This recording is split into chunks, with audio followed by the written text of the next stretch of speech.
Today is Earth Day in the midst of Native Hawaiian Plant Month, and one of our most important and beloved native flora is ohia, which continues to be threatened by Rapid Ohia Death.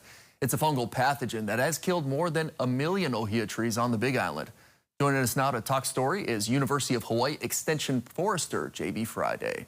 Aloha and good morning, JB. Thanks for stopping by with us. Good morning. Aloha. Thank you for having me on the show. Happy Earth Day to you. What's happening right now with Rapid Ohia Death? Well, we are seeing the disease sadly progress more up the mountains. Initially, we saw a lot down in Lower Puna around the environs in Hilo, and it became, everybody's very conscious of it because you saw trees dying. But the disease sadly has moved up, and we're seeing it more in the high watershed forests in places like Laupohohoi and Ka'u. How has fencing helped in the fight against rot? The fencing is a tool that we have that we can really protect our native forests from rot. The disease infects trees when they get injured. The fungus doesn't get through the bark. Doesn't seem to be taken up by healthy roots or come through the leaves. What it does get into is whenever there's an injury in the tree. And what we find is that cattle in the forest who are barking trees or pigs in the forest who are tearing up roots are causing those injuries. And we see across the landscape, forests that are protected with fencing and the animals are excluded have a lot lower levels of disease than forests, even the same forest on the other side of the fence.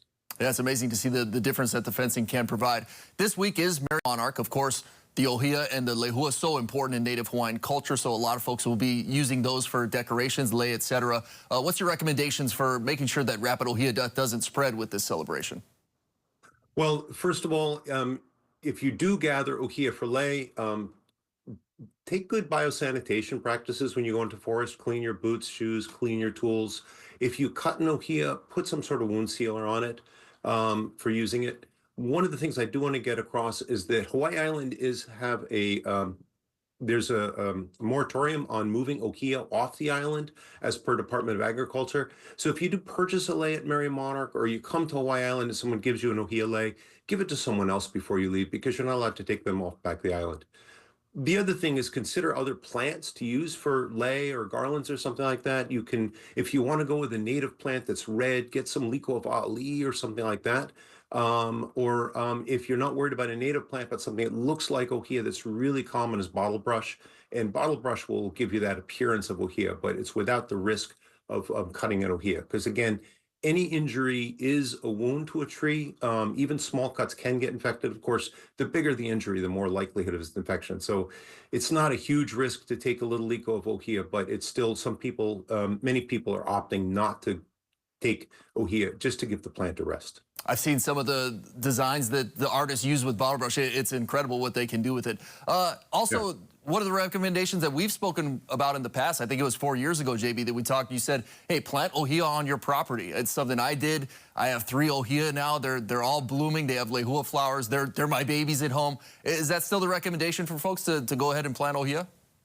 Absolutely. I'm proud of you for doing that. That's a great story that, we mention that to someone and they go do it.